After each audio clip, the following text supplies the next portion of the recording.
Dear Kenyans,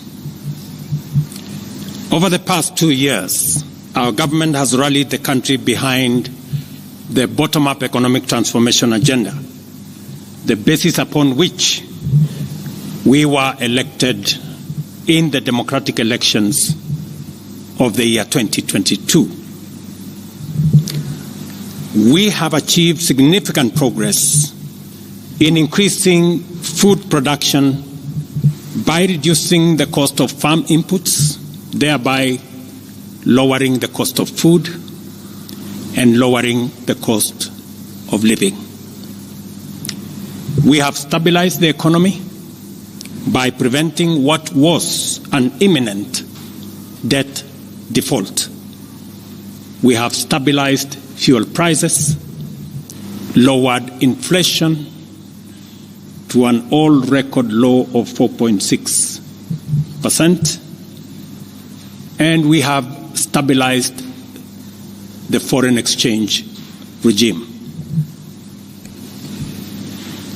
We have implemented radical changes in the education sector, including resolving the CBC question.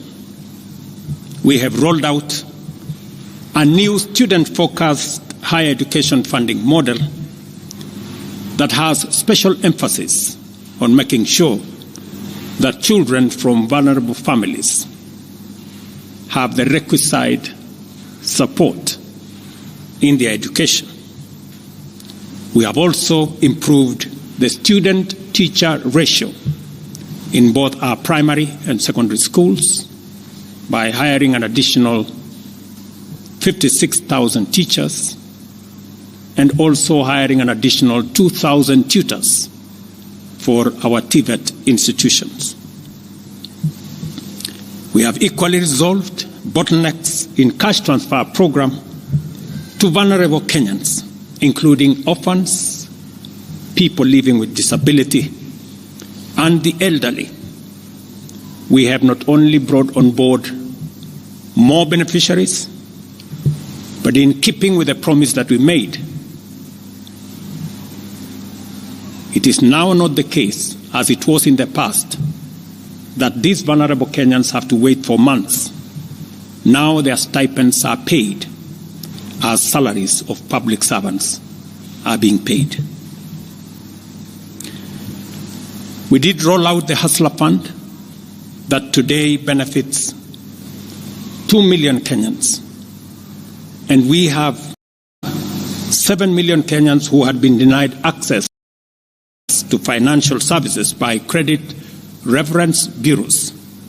They are now off the blacklisting roll. Our affordable housing program has now more than 100,000 housing units under construction. The first cohort I will be launching in a couple of months to new homeowners, and we have 160,000 young people across Kenya that are employed under this program. To expand manufacturing, value addition, and agro-processing as a key contributor to job creation, 18 county aggregation and industrial parks and 6 new special economic zones are under construction across Kenya. And at the same time, we have 200 fresh produce markets that are at various stages of construction to support our farmers with access to markets for their produce, in keeping with the commitment we made to our mama mbogas. To accelerate manufacturing, last year we imposed levies on importation of clinker that can be manufactured in Kenya. We made a saving of Kenya shillings 20 billion in foreign exchange as imports of clinker dropped to almost zero. We also imposed levies on imported steel billets. And today, we have 11 steel factories that 6 years ago were closed. They have started operation, hiring 16,000 Kenyans, and last year alone, we saved 120 billion shillings in foreign exchange as a result of this intervention.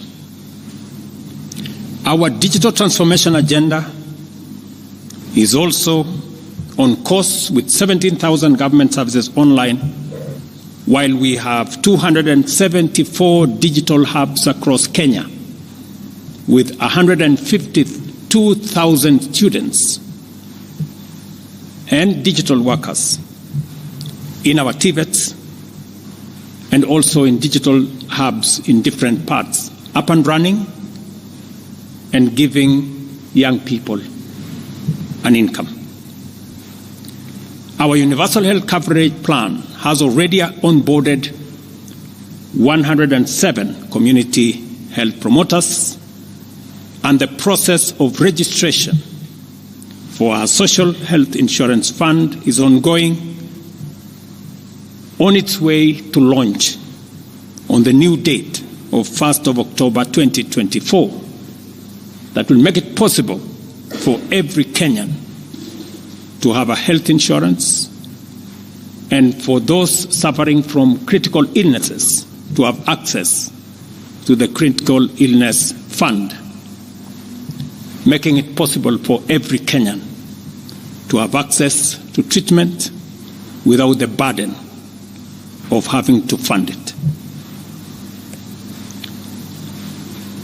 On the measures I announced last week, barring state and public officers from engaging in Harambes, I want to inform the country that the Public Fundraising Appeals Bill is now ready for publication tomorrow. However, even with the progress we have made, I am acutely aware that the people of Kenya have very high expectations of me. And they believe that this administration can undertake the most extensive transformation in our nation's history.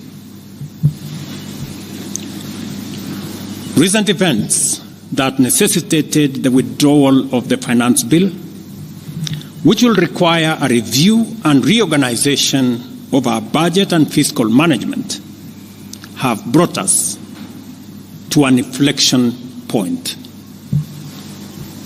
Upon reflection, listening keenly to what the people of Kenya have said, and after a holistic appraisal of the performance of my cabinet and its achievements and challenges, I have today, in line with the powers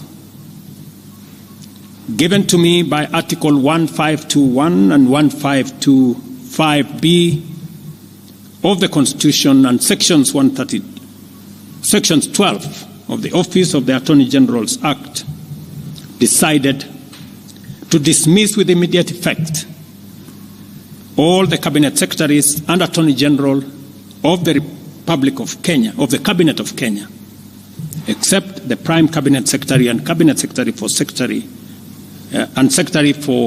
and Cabinet Secretary for Foreign Affairs and Diaspora Affairs. And of course, the Office of the Deputy President is not affected in any way. I will immediately engage in extensive consultations across different sectors and political formations and other Kenyans,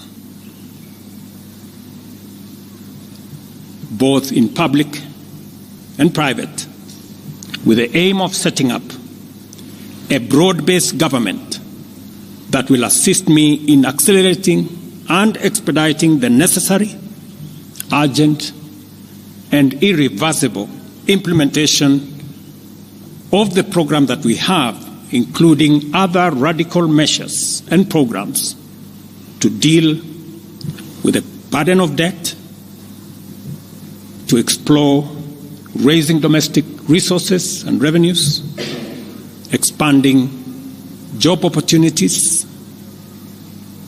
eliminating wastage and unnecessary duplication of a multiplicity of government agencies, and slaying the dragon of corruption, consequently making the government of Kenya lean, inexpensive, effective, and efficient.